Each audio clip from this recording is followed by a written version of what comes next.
Hey, well, tonight I'm angry about vaccination cards. And for those of us who've been warning about this for many months now, it appears that we're finally at that point. This is the CNN headline from today. Vaccination cards will be issued to everyone who gets a COVID-19 vaccine, say health officials. Now, it does seem innocuous at this point, and certainly there's no indication that anybody will be forced to have a vaccination. I don't believe anybody will be forced to have a vaccination, but it will become impossible to live a normal life without one.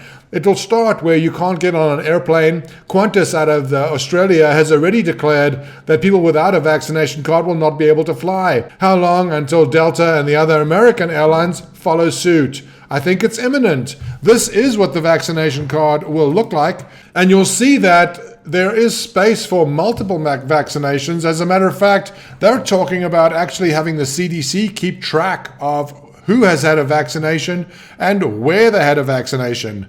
You know, many of us have been warning about this for many months now because we could see where this was going. The COVID-19 pandemic has been a health emergency. Many people have died, but it certainly doesn't justify us abandoning our centuries of Fourth Amendment protections and finally having to produce papers, as we always belittle when it happens in Russia or Nazi Germany. This is going to be happening here. You may think that you can avoid having a vaccination, and you probably will be able to avoid having a vaccination, but you will be outcast. You won't be able to enjoy any of the modern conveniences. Forget about getting on an airplane. Forget about getting on a cruise ship. You may not even be able to enter a grocery store or a library or the public utility office to pay your bill. They're not going to make it mandatory for you to have a vaccination. They're just going to make it impossible for you to live life without one. All of us can agree that in the case of a health emergency, dramatic steps are necessary, and we can all support them. However, in this case, it seems like there are serious questions remaining unresolved about this COVID-19 pandemic. First of all, it seems to only kill old people, old or sick people. This is very different from the pandemic of 100 years ago, which primarily killed younger people. And I would argue, therefore, even if the death rate was the same, if mostly younger people are being killed, it's a far more dangerous virus. This virus is not as dangerous as that which swept the planet 100 years ago. And 100 years ago, there was no talk of mandatory papers for everybody. And yet here we are in 2020. It's 40 years after 1984, the famous book by George Orwell, where he talks about oppressive totalitarian government power. And we are allowing it. We're allowing it today. 2020, America, Australia, UK, Canada, all of these countries are turning their back on the individual freedoms that we have fought so hard for and that we thought we had won permanently. I mean, after all, in America, these rights are enshrined in the Bill of Rights in the Fourth Amendment, our protection against unreasonable search and seizure.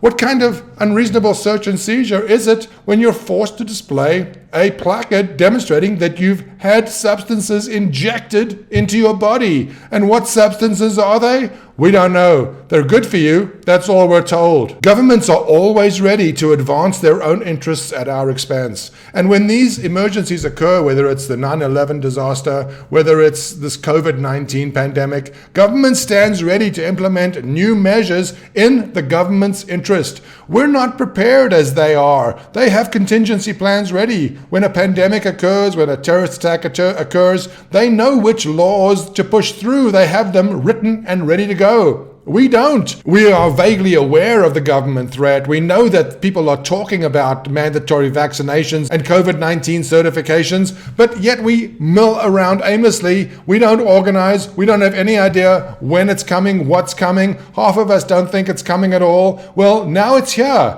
We're going to have to be vaccinated. What does that mean? That means that a small metal pipe will puncture your skin and an unknown substance will be injected into your body.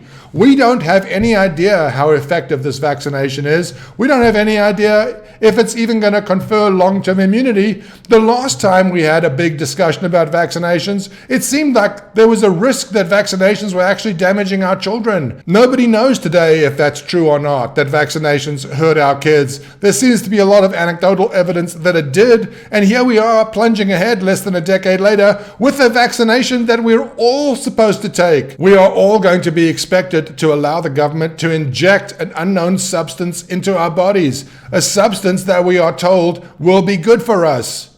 How often does that end well? We need to be aware of what is happening. Government is seizing power and we are losing it, and nobody seems to care. And yet we look at the people who agitate and complain about this government power as the problem. They are not. They are protecting all of us. We should be very leery when the government demands that the sanctity of our bodies be violated. Where are the civil libertarians? Where is the ACLU? How can it possibly be considered that we would have to submit to injections in this country? It's been less than a year since this pandemic appeared here. We have no data on how well these vaccinations even work, or even if they confer any long-term immunity at all. And yet we plunge headlong forward. First we shut the economy, now we're all going to be injected? Is it possible that this has all happened in 1 year? What's happened to this country? What's happened to the Fourth Amendment? Please, wake up.